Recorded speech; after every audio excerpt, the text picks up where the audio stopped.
Naughty, naughty, naughty. You are here for a reason. Whether you are curious, relating, or want to learn, you came to the right place. Ever wondered what is BDSM? Why some people choose to engage in it? Do you want to spice up your sex life? Or are you looking to heal deeper wounds? Can you imagine how BDSM can play a role in your healing journey? That's just a little bit of what Lorna and I talk about openly and playfully. Come for this ride on the healing train. I'm Rania, your host, relationship coach, speaker, author, practicing energy healing modalities. I bring to you these discussions so we can heal, become empowered, and grow together. This content contains mature subject matters. Listener and viewer discretion is advised. To work with me, you can find me on www.r2rcoaching.ca. Want to be a guest on the show? Send an email to guest@healingtrain.ca.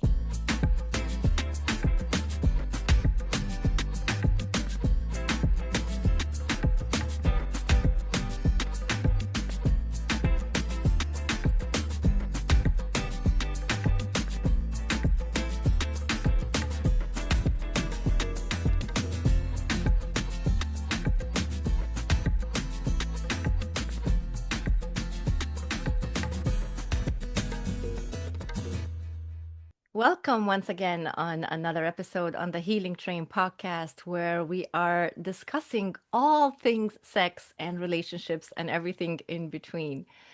Today, I have with me Lorna Gale, my guest for this show, whom I've also had a lovely talk with. And if you haven't seen it, please make sure you go see that episode. It's fiery. And I welcome Lorna to the show. Welcome, Lorna. Thank you, Rania. It's so exciting to be here with you, and I'm excited for our conversation today. This is going to be some spice and some steam.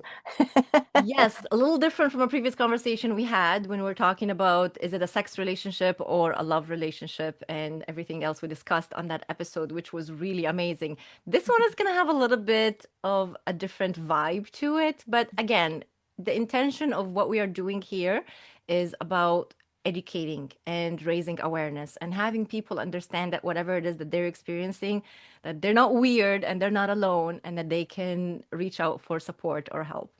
So to begin, let's start by sharing what you do, just in case someone hasn't tuned into your previous episode yet and don't know who they are listening to. Okay, happy to. Thank you. I'm Lorna Gale, and I'm here in Canada and on the west side. If I look at titles, I'm a somatic sexologist, sex and spirit alchemist of the feminine-led life. I am a bondage practitioner and global master trainer. And I am also a poet, a writer, and in the mix of that, I'm a mom and a grandma. I'm not even gonna believe that last one you said. You look Yeah, amazing. thank you. Thank you. Maybe afterwards you can share the secrets of how you look radiant. I have a feeling that some of the things that we talked about in our previous relationship and this one will be keys to that. I have a feeling. Okay, Yeah. well, I'm excited. So today's topic, Lorna, spiciness, BDSM. If you haven't heard that term before, if you don't know what the hell we're talking about, Lorna's about to give us the rundown of what that means, and that will be our topic for today, ladies and Mhm. gentlemen. What is Mhm. BDSM? We have the four initials, and we're going to look at it in pairs. And again, it encompasses a whole lot. We're going to dive into some various aspects and some focus on some elements of there for sure. So BD, if we take those first two, it's bondage and discipline. Come back and do, so there's BDS. Now DS is domination and submission. And that's the piece we're going to focus on a little bit more today. And then we have SM, sadism and masochism. Wow, big terms, and we understand a little bit of what they mean, but now let's talk about how they work in our sex life because that's what it's about. Mm. Or is it just about our sex life and Mm. there's more to it. Well, let's begin. Let's begin. First, what would we categorize the BDSM? Are we looking at it as fantasy? Are we looking at as needs, desire, pleasure? What is it? I would say all of the above. It's a beautiful way of looking at things, and I'm going to come back into and preface it because for a lot of people, they maybe have heard of it. A lot of people have already dived into it, are in that culture. And a lot of people, for them, it's kind of like very taboo, very dark, sinful, dangerous. Don't go there. So we've got probably a sense of curiosity for those people who are kind of like, I've heard of it, but what is it? So some of the words that are attached to it when we talk about kink. So there's that aspect of kink compared to, we think kink compared to what? Well, kink means it's not straight, right? So we talk about people as being straight or kinky. So those are two different ways. And interestingly, that I used to always think that was sort of a negative thing. To say you're kinky means, well, straight, but no, there's celebration because no no path really ever goes straight. There's not too many things in our life that are linear, just straight lines. They often meander, like a stream meanders, right? It has some bends and kinks, branches on a tree, right? There's all these different angles. And so I like to look at it as my shift in perspective has been such that instead of it being something wrong or bad about it, it's actually, no, it's just there's a whole bunch of different ways of experience things. And there's not one straight path that everybody travels in their way of being, and sexuality being a part of that. And it comes down to, in many ways, an aspect of, I would say, BDSM talks about relationship, in relationship to others, and in relationship to oneself, including one's sexuality and simply even one's essence. So that's a little bit about where to speak about it.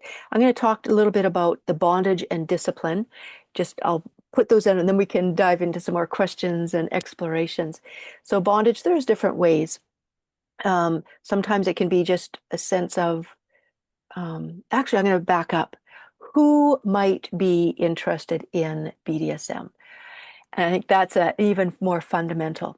I would say that that over half of the people are either involved in it, have fantasies, curiosities about it.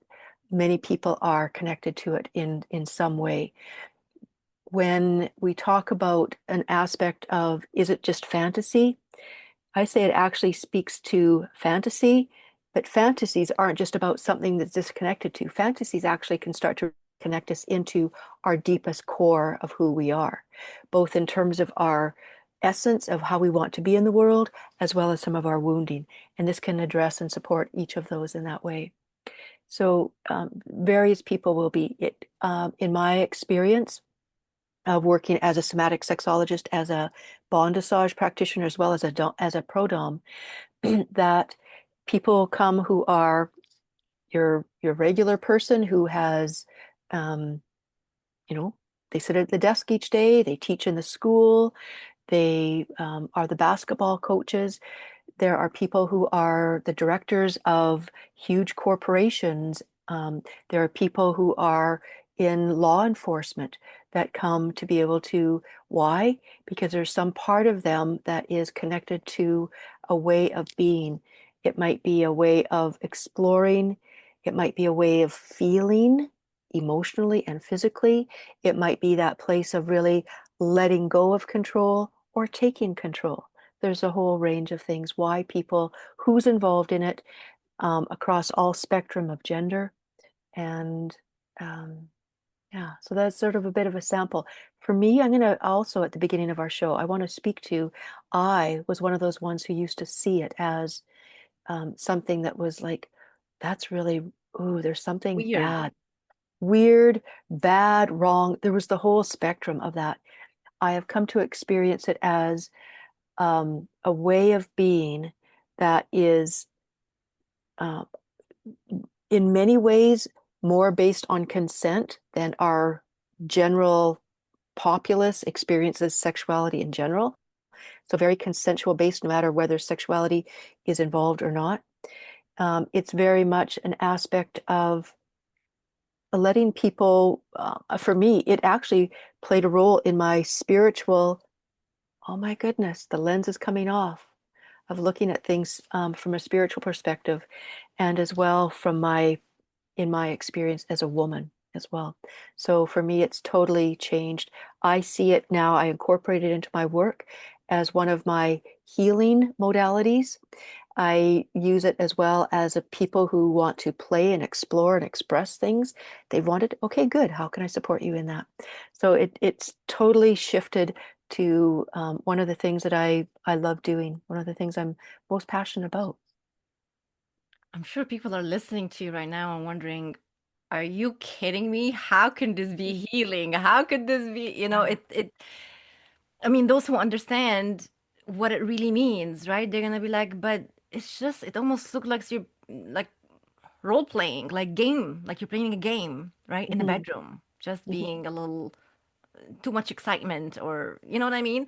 Yeah, yeah. But again, we want to make sure to explain it to those who don't fully understand it. Sometimes you get our knowledge from places where it's not the right way of understanding something. And that's why we're Hmm. here having this conversation.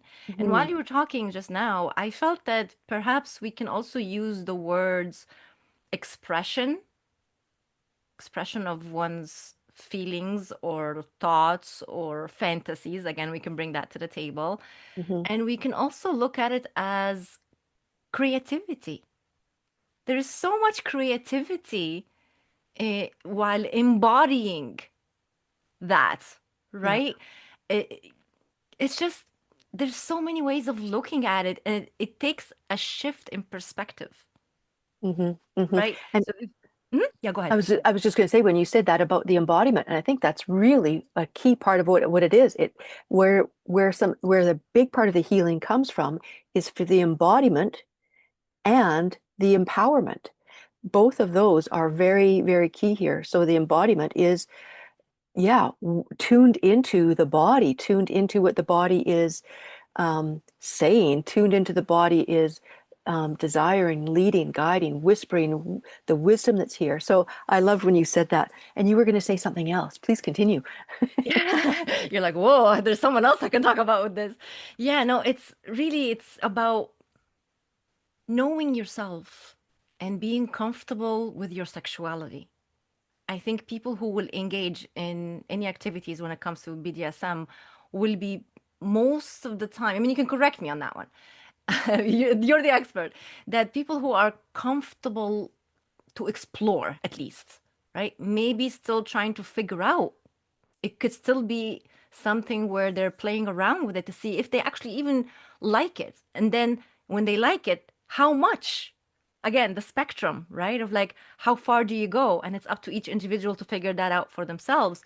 But instead of just shutting it down and saying it's wrong, it's bad, it's weird, all those phrases that we use, it's time for us to just truly look at what what kind of pleasure comes out of being, and let's talk about the dom sub with someone that's dominant, someone that's submissive. I think it kind of explains itself, but I think we should get into it. You also Mhm. mentioned it is someone who likes to be in control and someone likes to give up control, right? Or maybe it's something that they roles that they are playing in their day-to-day life or at work. You mentioned a few professions where it's like you would say these are the people who like to be in control. Maybe when it comes to the bedroom, they actually want the other way. They Mhm. want to give up the control because all day they're in that position. So please do share with us about the kind of pleasure that each of them would get and where does it really come from? Mm. Such a beautiful invitation to speak on this. I would say that there's going to be multiple ways that people will come at this, why they come to it, and where pleasure can be. Um, in my work, I'm going to connect it also to um, my work as a somatic sexologist. And again, it's 16 years that I've been a sexologist and working in the bondage And bondage is a body of work that incorporates bondage and BDSM elements with erotic massage to be able to support people in a really an embodiment experience for sure. And coming back to it is I wasn't always this way. And in my awakening, my what I call my midlife sexual awakening, that a part of that also was in a spanking workshop. For me, spanking was um, we had like our different students would teach other students our different workshops. And one was a spanking workshop, and I'm thinking, are you kidding? I said spanking for me was a form of punishment. As I was growing up, it was corporal punishment, and so was not anything to do with connecting, not anything to do with consent. It was a very different experience. But as we, connected in there and just being present, this person being present to me, we had clothes on, and they were just held me against their body as I was on my hands and knees, and they were kneeling beside me, and they just held my body close, and I could feel myself start to relax. Well, that's interesting. And then they started to caress on my back and my bottom and my thighs, and I could just feel myself relaxing and connecting in, and all of a sudden there was a smack on my bottom, and it was like I started to giggle. This is fun. And it was really amazing. And it shifted in that moment, it shifted my perspective of how I had viewed anything to do with BDSM. It became a place of connection. It became a place of, of pleasure. It became a place of consent. All of those pieces started to happen. And in that moment, it was like my inner Dom was awakened. And I was down in San Francisco actually for that immersion experience, that intensive of our training. And so I went with a friend, and she helped me buy my different things. You know, I think what I'm trying to think what I got. My black skirt and my high boots, and those things that stereotypically a Yeah, dom wears, right? right. And it was really amazing to be able to connect into that part of me. And interestingly, when I took my bondage training a year and a bit later, I was being trained how to take people through a bondage training where I would tie them up, and I would, do massage, I would do connection, I would, do some of the things, put their blindfold on them, you know, and put the music on so they couldn't hear, and get different things where I would have that. But I remember I said in my training, I said, could I, from instead of doing the last session, could I receive a session? I had never done that before. She Mm. said, and I remember sobbing, as I was getting onto the table, because it was that part about letting go.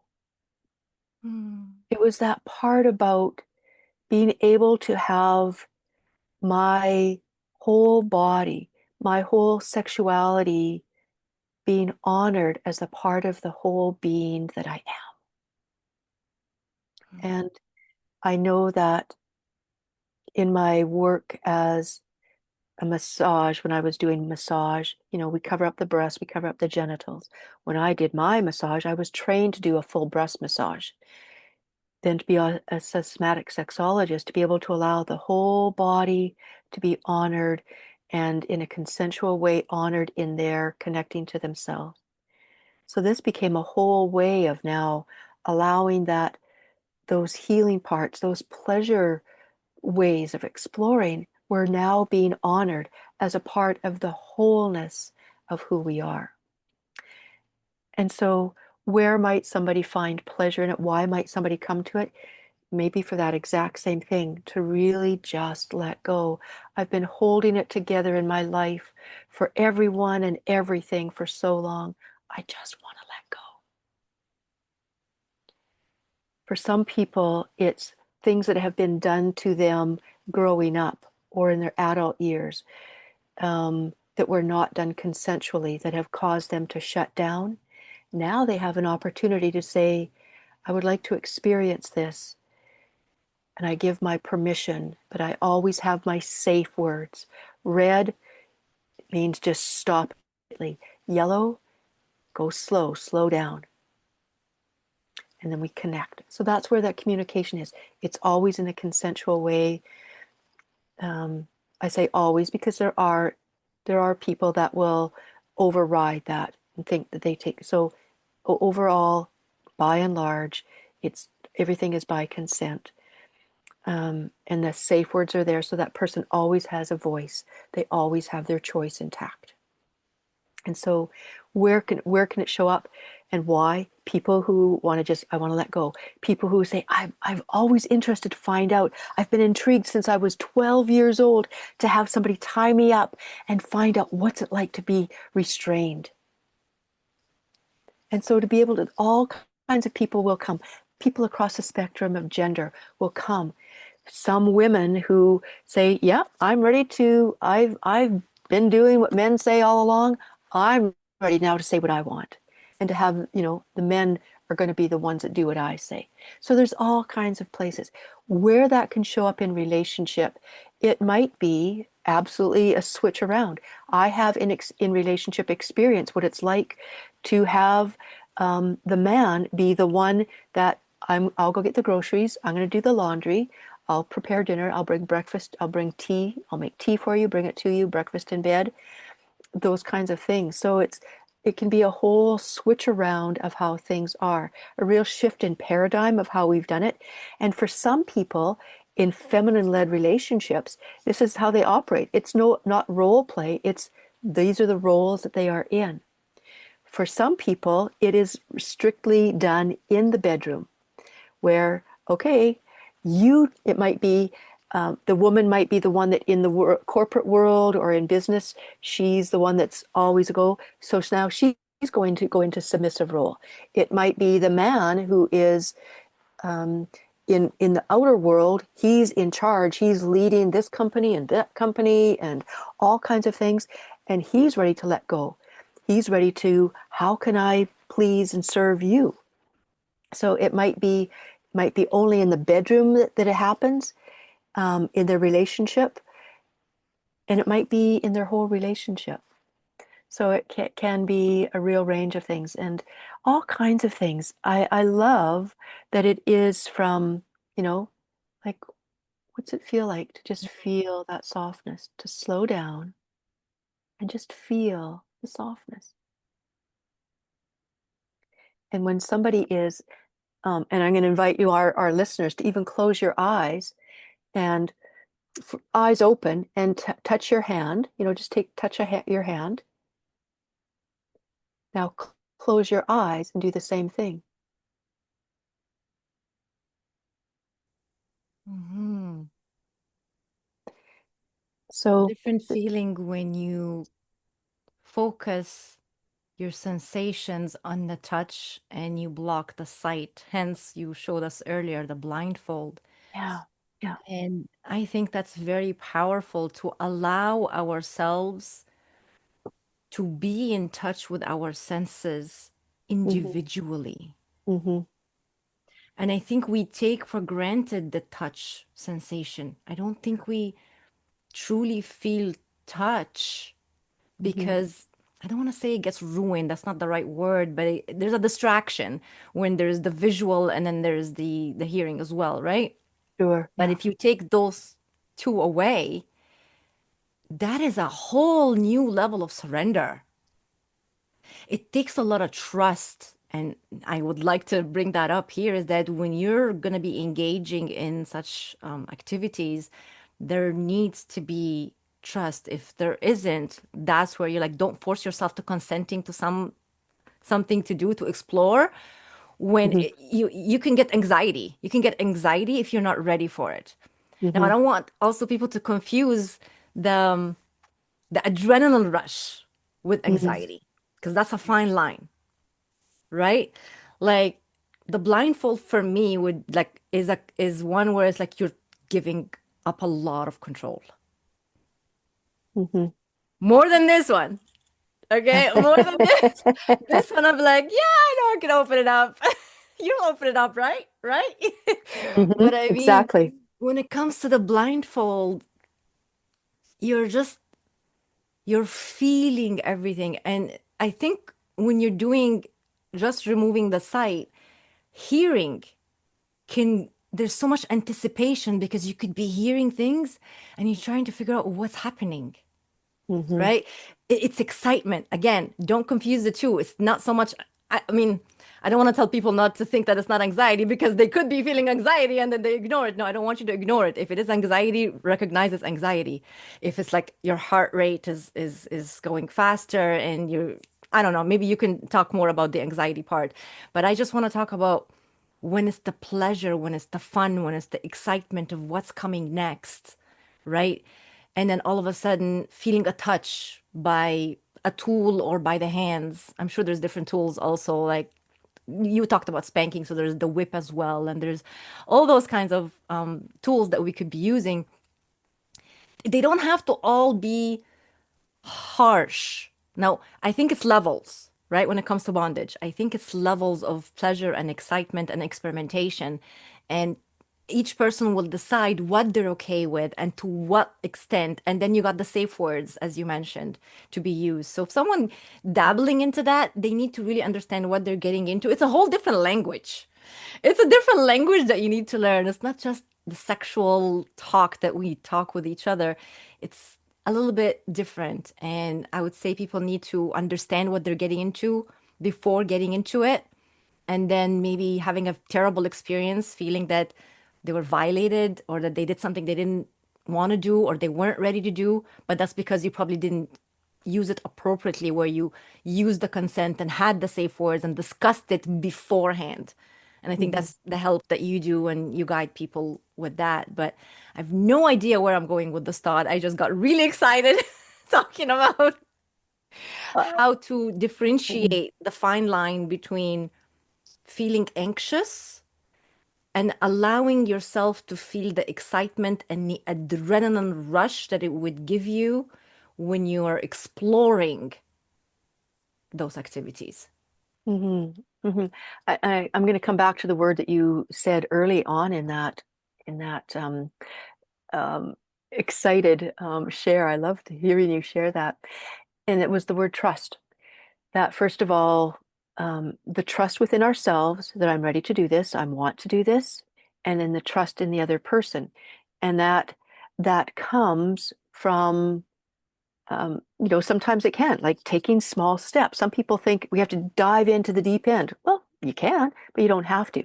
And so it's trust often can be built in ourselves of, can I do this? Can I do this? Okay, I can do this.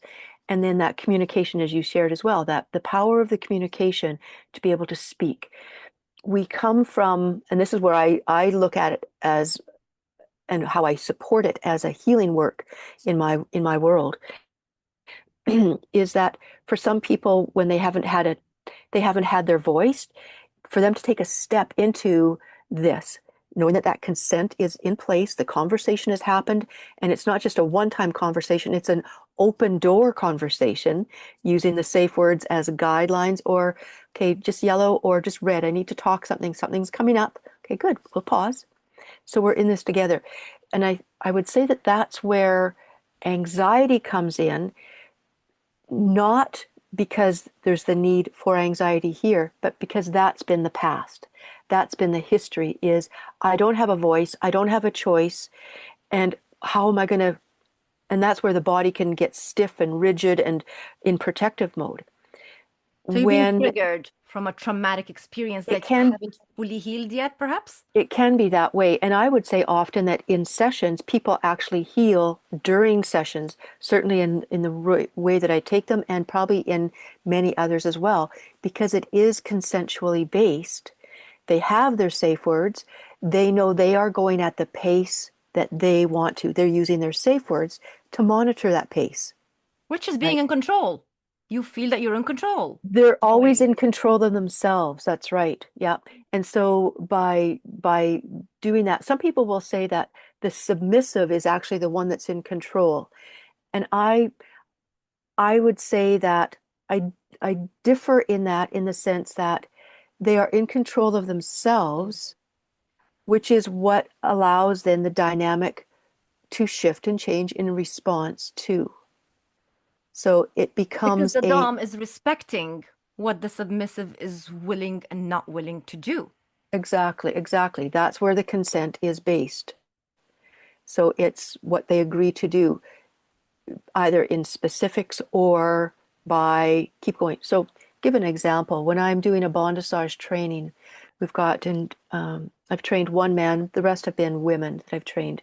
And so I've got somebody on the table, and there's one came to mind in particular, just over a year ago when I trained her, and she had her flogger, and she was to be flogging on this man's bottom, and she kind of pulled back. She'd never held a flogger before this training, right? Which was the same as me. When I took my bondage training, I had never held a flogger before.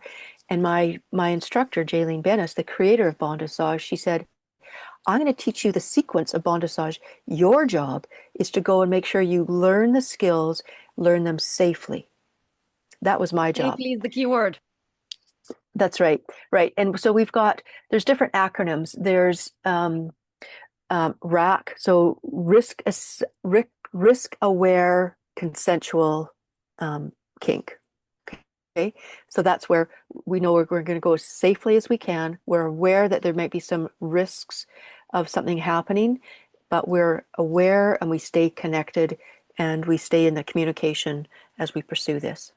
So that's where those things happen. So this woman, she was flogging him, and she had been taught and had grown up that you know you're always supposed to make sure that the man is comfortable, the man is supposed to be pleased, the man is supposed to be, you do everything for the man. Well, here she was in number one, she was flogging, she wanted to do that. Is he going to be okay? Like, is it going to hurt him? And I said, he has his safe words. Keep on going. So she would start to, flog on his bottom, and the bottom being a very muscular piece, so we're not hitting on bones and things like that. Right. So she was doing it, and I said, keep on going.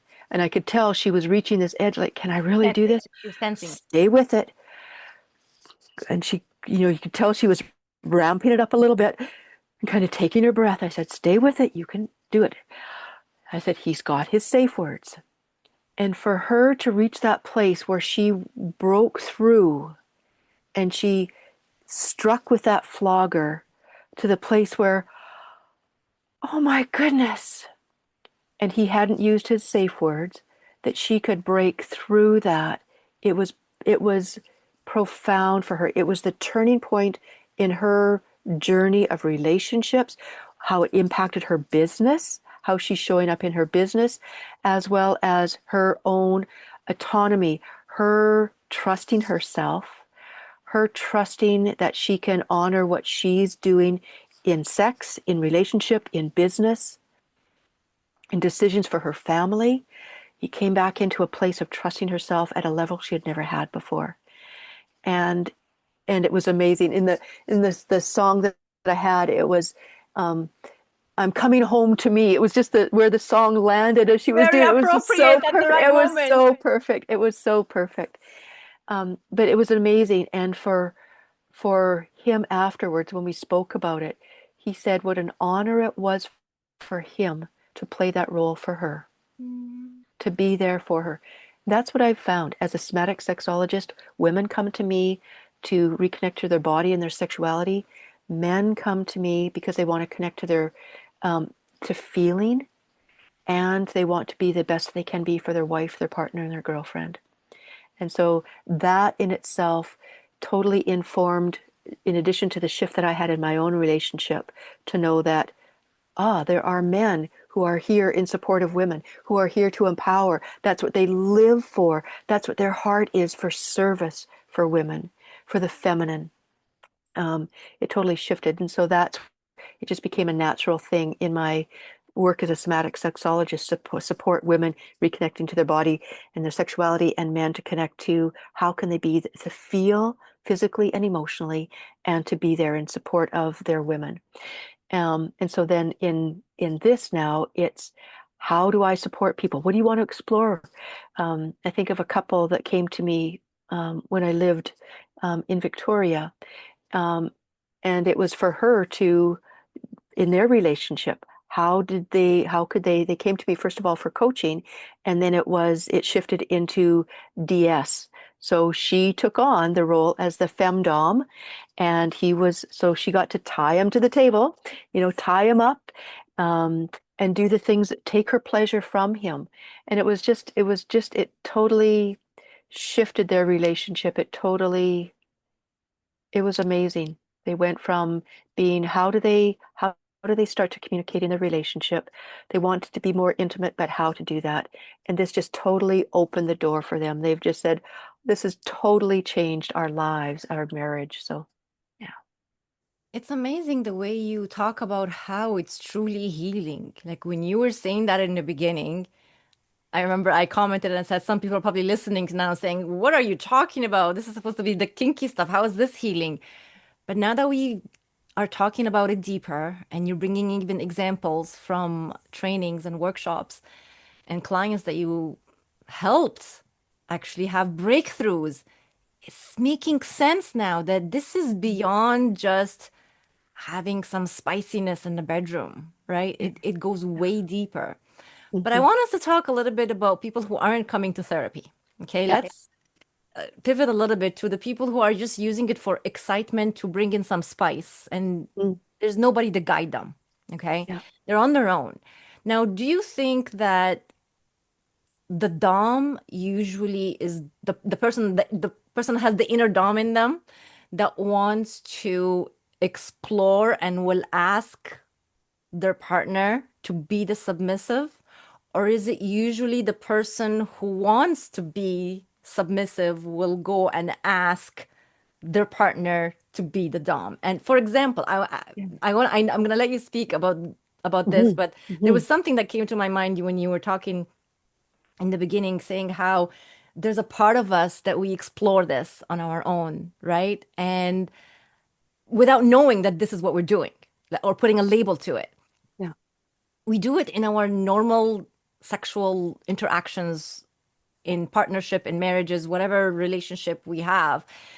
The spanking happens, right? And yes, it can take us by surprise, but we end up liking it. And then we immediately almost end up being in that role of like the person who is spanking is the person who's the dom, and the person who's receiving is the person who's the submissive. But it could switch again, right? It can go Sure. back and forth. Mhm. And then there could be the moments where phrases are being uttered during the interaction, where the woman, for example, will say, "Take me," like we say that, right? It's like, "Take me," Right. Yeah. we like whatever, right? Yeah. And in a way, isn't that phrase giving consent, in a way, implied consent, that I'm now being submissive to you and I want you to take control over the situation and do whatever you want to do with me, kind of thing? That's such a great I scenario. can't believe I even And just said that. I need a moment here that I just said that. And everybody's going to be watching that. Anyways, guys, it's not and easy, okay? Whoever's watching and listening to this, please, I want you to understand this is not very easy for me to sit here and talk about this, but I'm getting the courage to sit and talk about that because it's important, very important for people to hear about this from an educational perspective. So thank you for allowing me and giving me the space and listening absolutely. to me. And Mhm. Lorna, you are the best person that I could be doing this. I don't think I could have done this with anyone else. So thank you. I appreciate your energy, You're so making me feel welcome. safe in talking You're about that. So please go ahead. good. Sorry for the Good. interruption. No, you didn't interrupt. What you said was so important and so key. And that's a big part of it is one of my parts of my calling as I see it is actually about really starting to bring sex out of the closet. And that means sex in all of its flavors. When it's consensual, it doesn't involve kids and it doesn't involve children and animals. It's consensual between consenting adults. I see it's there. Are you enjoying your journey on the healing train? I hope you are, just as much as I am loving this conversation and every conversation with every guest. We are talking about sex, relationships, becoming empowered, and yes, healing too. We need to heal the old narrative around our relationship with sex, pleasure, and our bodies. A lot of work goes into these episodes, and I would love for more people to find this. If you felt how powerful my message is, support this channel, this platform, wherever you are tuning from. Give some love, comment, and share it. It only takes a few seconds to help this show and help me reach more people. Thank you. I'm going to go back into, put it into a context here to be able to appreciate it. And then we're going to land back here again. After my midlife sexual awakening, I used to have different awarenesses start to come to me about, I was very, very disconnected sexually before that. Had my first orgasm at the age of 47. That's how disconnected I was. Okay. So this awakening literally was, I saw not only myself, sexuality, life is totally different. And in that started to come different awarenesses about food. We do food this way, we look at food this way, we understand, we use. What if we did sex, looked at sexuality in the same way? And what was born was a body of work that I call sex like food. And it's an experience that I create for people. It's 3 to 4 hours. And in there, there's even an experience where we have food is prepared and we eat food. And it's a part of the whole looking at exploring it. And when we look at food, it's natural. As soon as the baby's born, it's either, put to the breast or the bottle to have nourishment. It's connected, and baby gets a little bit older, and soon there's, some pablum and some little fruits and vegetables that are pureed. We start to explore and expose them to different types of flavors and textures and temperatures. And then, some solids and all of those kinds of things. And little by little, some spice things, some different flavors that are not usual. Why not with sex? We have this idea that sex belongs here in marriage. That's where it is. Anything else is wrong and bad. And this is the way it is. It's kind of like, really?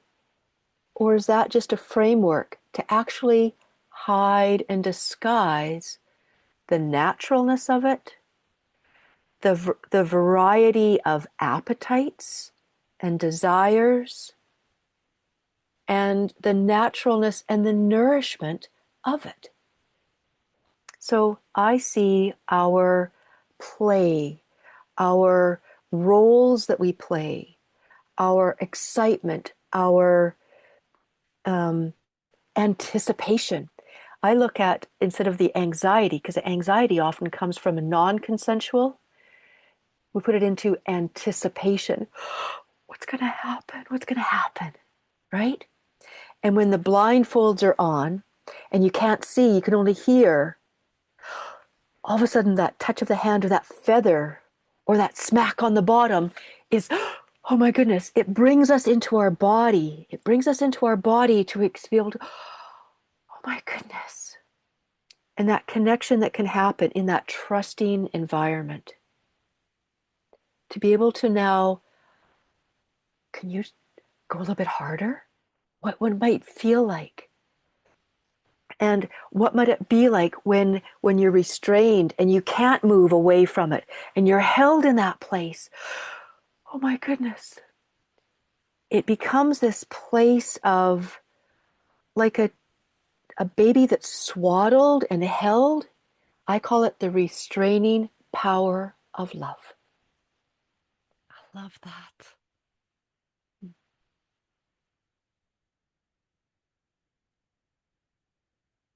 And there's something about coming back into a remembrance, a connection to our own body. This relationship with this one, this relationship that's happening, that we are feeling held, seen, supported. And from there, it's kind of like, can you try this? I was at the store and I saw this. I want to know what it's like. I want to know what it feels like when it's Exactly. and sometimes you want to know what how the other person will react. There's excitement in that too, where it's like, okay, can I do it on you? Can I try on you? And you right? And you just want to That's observe how they move, how their body reacts to it. And there's pleasure in the person giving just as much as there's pleasure in the person that's receiving. So, so, so true. And I know that when there's sensory deprivation and the ears are plugged and you can hear the music, it helps take the person into the body. When there's not that and they can hear the gasp, oh Yeah. my goodness, or they can hear the laughter, it's kind of like, oh my goodness. And it's one of the things, and as you've experienced, right, to be what's it like to have that play, that sensation, that interaction, the the the natural way that giving, that taking, that experience becomes one, and one's experience becomes the other, and it stays open. And as long as that place of consent and the safe words are there, people have a way to say, okay, I've reached my limit, or I need to pause. Then it becomes this unified experience where you start to experience yourself in a whole different way. And it can be fun, it can be playful, it can be intense. Oh my goodness. It allows us in that space to be able to ride emotions, ride sensation. And that's like the breath of life. We tap into that very essence of the breath of life through what seemed at first just play and can continue to stay play. Mm-hmm. It can be, can I feel the fullness of the sensation?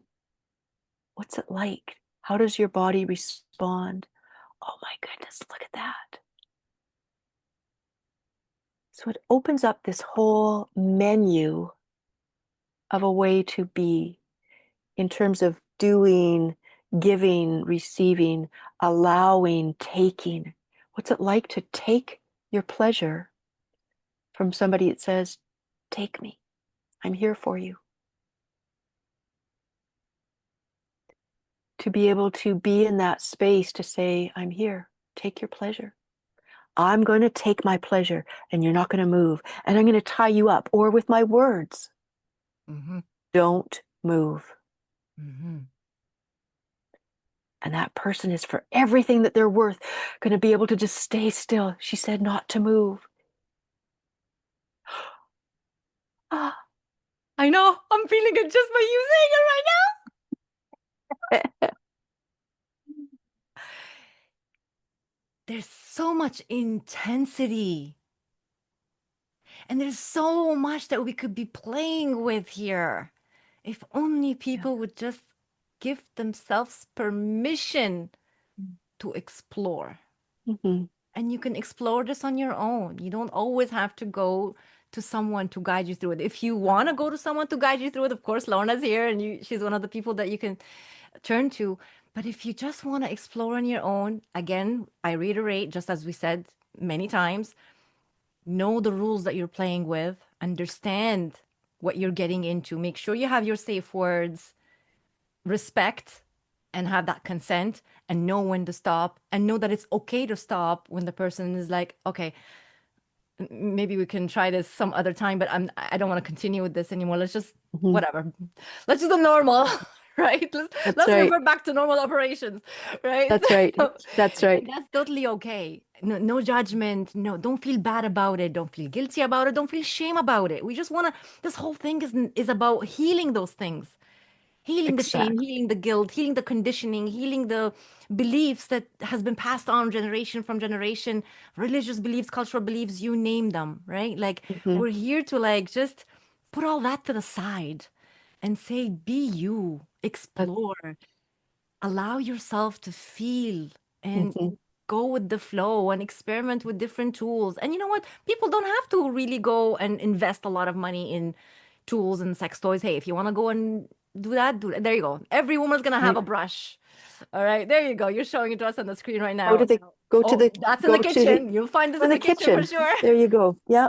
This You can go to the local hardware store and buy some clothesline, cut it into lengths, There you So there's go. all kinds of things you can do.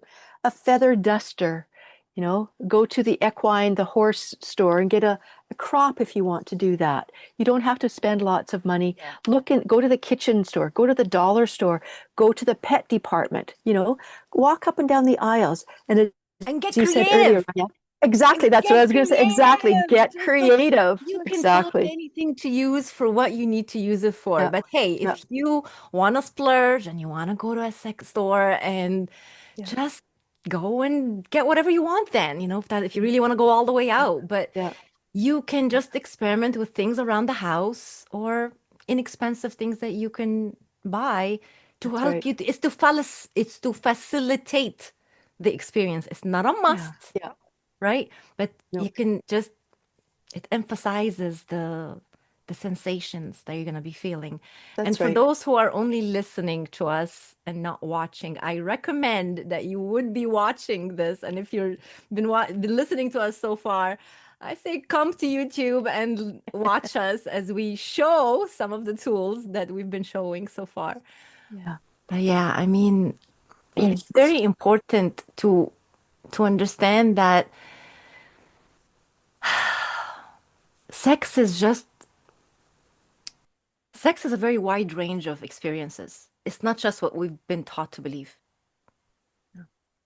There is more to it than what you know. And the only way to know is to try things out.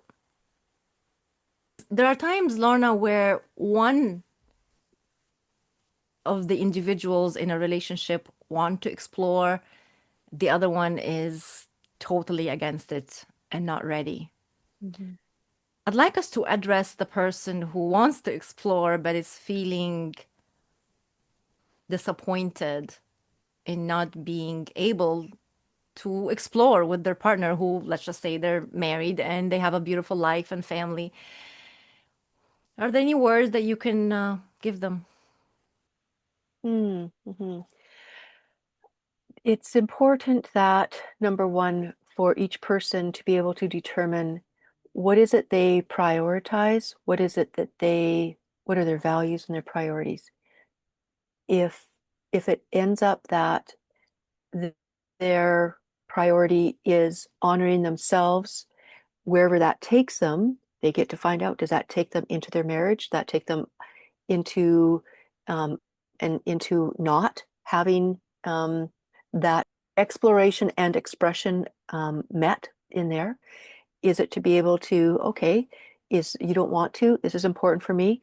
Where else can it be? Maybe there might be somebody that um, is in a non-sexual way. Maybe there's the part of just the blindfold, the sensation, all of those things that can happen that aren't needing to be sexually engaging. There are all kinds of sensations and things that can happen.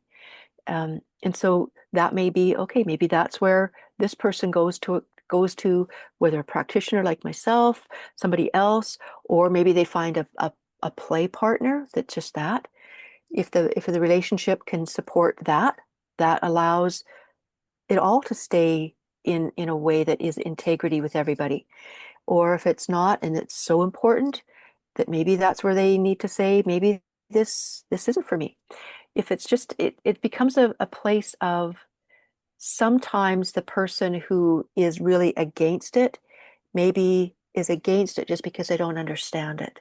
Hmm. So I think that a relationship that is built on communication or can withstand expanding conversations, it might be, I would like to share this. I want to learn more about this something. Would you watch this video with me? Would you read this book with me so that I could explain, or if I can tell you why it's important to me? It might be that the person just didn't understand it, Mhm.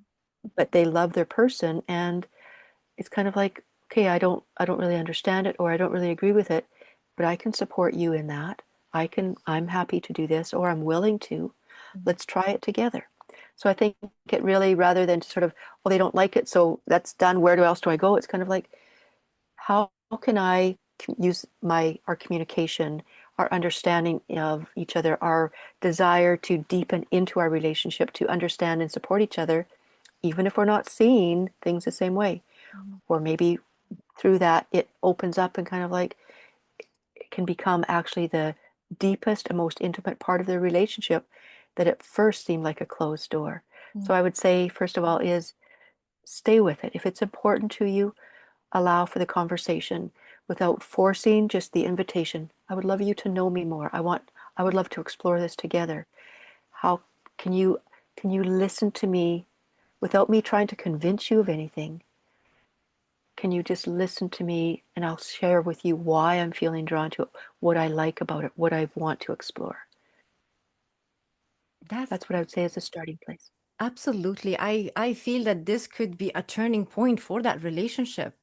Mhm. And perhaps it's the mirror again. Remember, we talked about it in the previous episode. We were talking about sometimes you meet a partner where it mirrors something you need to heal sometimes in yourself, right? So let's say it's the lady that is interested Mm. into exploring this, Right. and her partner is the one saying, "No, that's not the way I was raised. I don't believe in that. I don't want to do that." Or maybe even coming to the point of shaming and saying, "What's wrong with you? Like, Right. why would you even go there?" Right?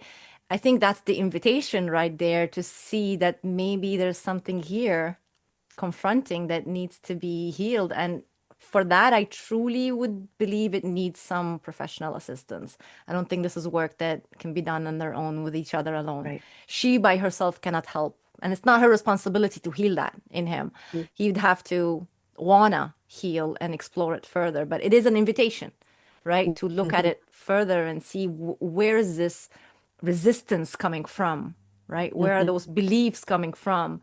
And it's not about, again, right or wrong. It's about just curiosity. Where is it coming from? Mhm. That's Right? And right. let's see what is there. Like let's dig a little bit more and see. Yeah. And the opportunity of being maybe more open about it. Mhm. And maybe after you talk about it, you still believe, no, no, that's not for me. Respected, Mhm. right? It's Yeah. not about changing your No. position and oh you didn't know and now it's time to convince you and bring you in and have you on board. Sometimes it comes to a point where it's like, okay, well, let's respect what we are comfortable with, right? And this Mhm. person may want to explore, this person doesn't want to explore. And That's again, it true. goes back to compatibility and Mm. your priorities in the relationship and what are you after. It's true. It becomes a little more complicated than that. It's not as simple. But at No. least again, we're bringing this to the table to say it's an invitation that if one wants, one Mhm. doesn't want, to talk about it and see if maybe Mhm. there's something there. Yeah. I want to talk about one important subject here Mm. before we wrap this up, which is the men's belief about what being in control means and what being a man is. Okay. Some men have a hard time being at the bottom with the Mhm. woman on top Mhm. for some reason. Some, okay, I'm not saying all. Some have they just can't do it for a long time. And we're not even talking about BDSM here at this point. We're just talking about generally, but I think it Yeah. ties into it in some Mhm. way. And that's what I want to get your thoughts on that is that where do you think that's coming from and how can a gentleman who is experiencing that can work on himself? Mm. What a beautiful question. I would say that it comes from our current and long time image of how we've been taught we are to be as women and as men. It's Roles, like, the gender roles. yeah, that's right. Right from, God, I come from a religious background. Culturally, we have this idea that gods are usually seen as masculine, male gods. Right. So right away we have this idea, we've been taught that the ultimate, the highest power is male, and we've also been taught that females are weak. We're supposed to be, in our place, that we are for the man. even our idea of being property, right? Who gives this woman to be married to this man? Okay, here's whose property is this? Okay, you're giving it to this. Okay, it's this property now. Yeah. So we have all of these different things. Yeah. Um, and coming back to what we've spoken about many times is the mirror. I look at life through the lens of a mirror, that what we see around us is the opposite. I stepped up to the mirror today, when you stepped up to the mirror, our listeners stepped up to the mirror, we look to see what is, but we don't see what is. We see the opposite. We see the mirror image. So we see the opposite. So when we look around us and we see, okay, here's the masculine, that's the male as the ultimate authority, and the female here, it's kind of like, okay, here's the mirror. Let's bring it. Here we go. And this isn't about superiority or inferiority. It's about the roles and the way that we get to be in support of one another. That when a woman is empowered within herself, her voice, her choice, her power, her sexuality, her leadership naturally comes into play. Mm. The masculine energy, this is how I see it, my experience of it, how I teach it, is that the masculine energy says, oh, now I know where I get to put my energy, where I get to put my focus, my attention, that heart of service, that form for energy.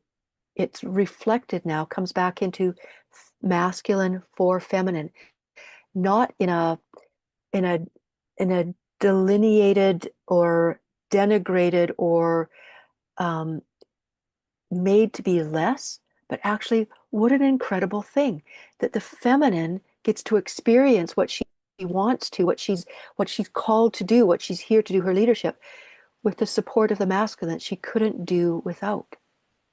And that's what gets shown over and over in my work.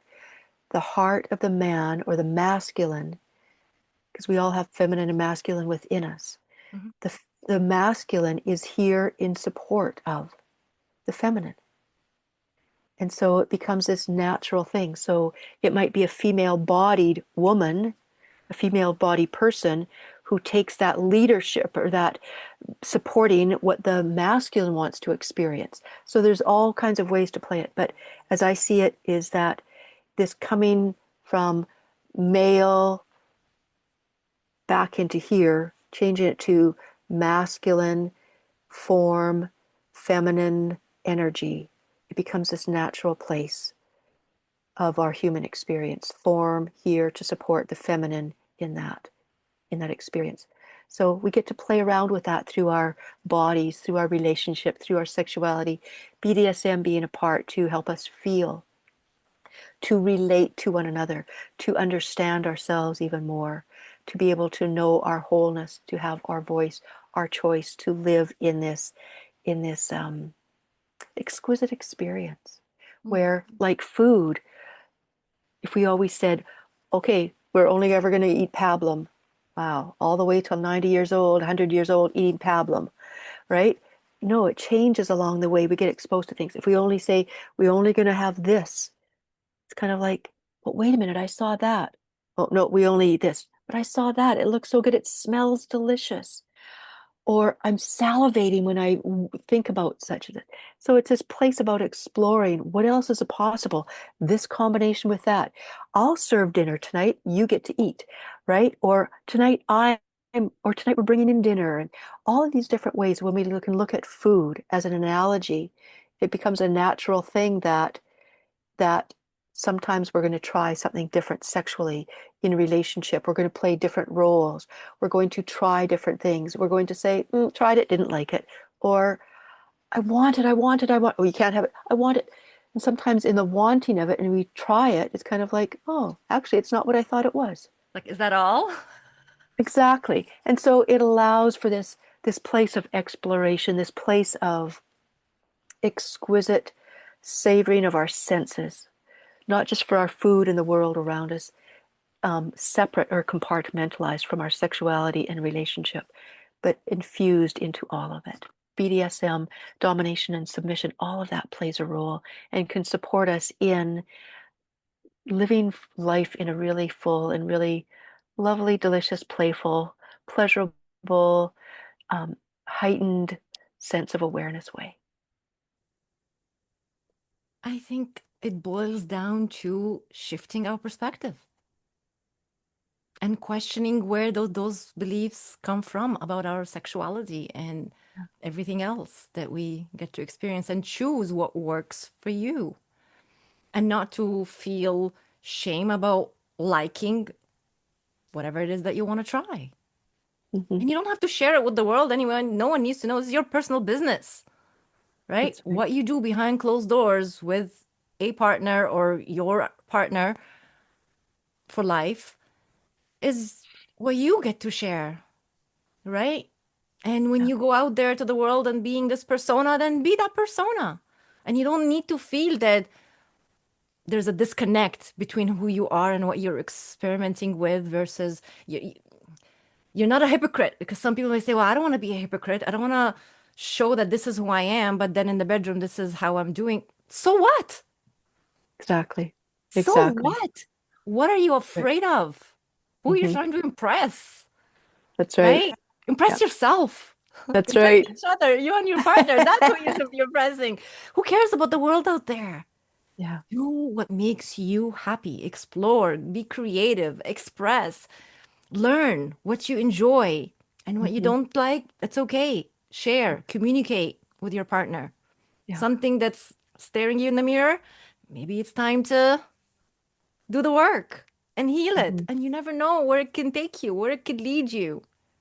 That's true. Again, this conversation that we're having here is not advertising for people to start going and buying toys and taking roles of, dom and sub and practicing BDSM. That's not what this conversation is about. I hope that by now, whoever is listening or watching understands what this is truly about. And I Yeah. hope that the message is reaching. Other than the fact that it is still a spicy conversation, we're talking about something that isn't talked about much. Yeah. I'm glad that we are bringing that to the table. And I'm hoping that there's at least one takeaway here from everything that we've discussed. And Lorna, if there's any final thoughts. Mhm. I'd like to end it using one of the words you just spoke, is that aspect of spicy and fun play. Think about, and I'm going to tie it back into the food aspect of things. Think about some foods that you eat that are kind of spicy. Somebody else might say, oh, that's too spicy for me. Somebody say, oh, that's not very spicy at all. Whatever is your level of spice for your food, for your sex, for your intimacy, is that's perfect for you. And you might want to play around with it. And the other one is play. How often do we eat something for the fun of it, whether it's ice cream or whatever? We do it because it's pleasurable. We do it because we enjoy it. Let that, let your experience and your awareness of food transfer into your experience with sexuality, to be able to have some fun, play, explore, experiment, and really keep coming back to what it is, as Rania, as you've been so beautifully saying. And thank you again for this beautiful time to have this conversation, for the honor of being here on your podcast, and this honor of just really tuning into you. Have be true to you, what you want to do, what you want to explore, try, and go from there. Thank you, Lorna, so much. I appreciate you. I appreciate you being here on the show 2 times. Okay, two, It's great. two beautiful conversations that we had, Yeah. and just gems. Mm. Gems, and I hope and I pray that something out of what we discussed today and in other episodes, that my listeners, my audience, whoever comes across this podcast can benefit from, because that is my true intention. And as you are watching me, if you are looking right into my eyes, I want you to know how important it is for me that I'm doing this work for you out there. You need to feel validated. You need to feel heard. You need to feel seen. You need to feel that you're not crazy and that there is nothing wrong with you. So I am here to tell you there is nothing wrong with you. You are just fine. You are living the human experience. Explore it, enjoy it, live it to the fullest. And if you haven't subscribed to my podcast yet, please do, because there's so many interesting conversations, whether it be in the sex series or in all of my other episodes that I've shared on my channel. I welcome you into my world and I appreciate you. Until next episode, keep on healing you.